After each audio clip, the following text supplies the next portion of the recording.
M. at Martin Romualdez kung meron bang bansa sa mundo na walang korupsyon? Yung talagang malinis ha? Ano kaya sa tingin mo ang sagot nila? Kasi alam mo bang lumabas na ang latest na Corruption Perception Index ng Transparency International? Ito yung ibinibigay na grades sa mga bansa kung gaano sila kakorap. Ganito yon, ang score 0 to 100. 0 means highly corrupt. 100 means very clean. Ang tanong, ano kaya ang grade ng Pilipinas? Pasado ba? I-reveal natin yan mamaya. Pero alamin muna natin ang top 3 na pinakamalinis na gobyerno sa mundo na yung korupsyon hindi nila dama. Tara, sabay-sabay tayong mapasa na all.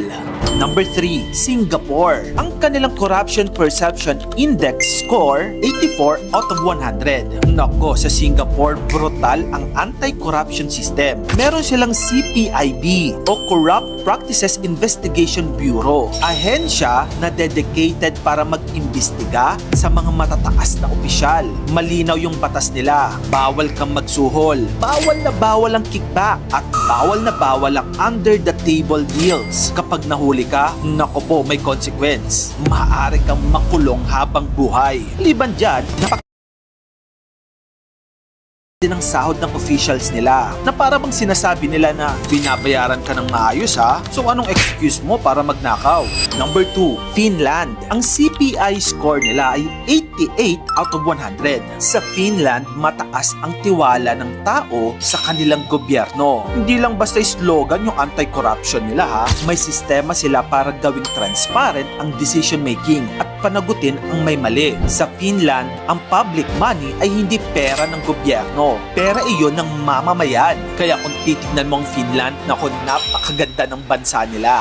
Number 1, Denmark. Ang CPI score nila ay 89 out of 100. Ang Denmark ang itinuturing na pinaka-least corrupt country sa buong mundo ayon sa Transparency Index. Bakit kamo? Well, dahil napakaseryoso nila sa transparency, conflict of interest rules, independent institutions, at accountability. Pero alam mo bang may kultura sila? Ang kultura ng hiya. Opo, kapag nagsinungaling ka sa Denmark, tapos ka, nakakahiya ka. Kapag nagnakaw ka, nakakahiya ka. Kapag ginamit mo ang posisyon mo para sa sariling interes, tapos ang career mo. Sa Denmark, ang corruption hindi diskarte, hindi negosyo, krimen siya. Okay, gets.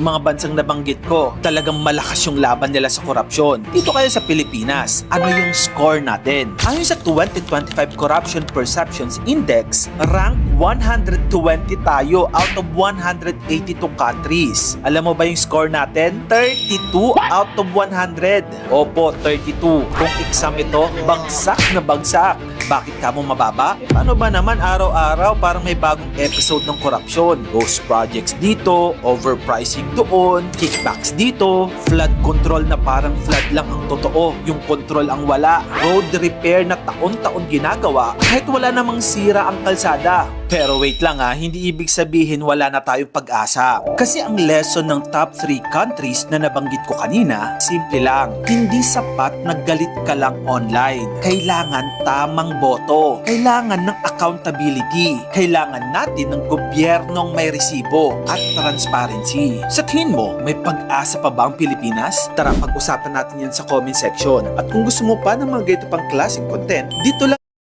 yan sa channel ko, kaya follow ka na.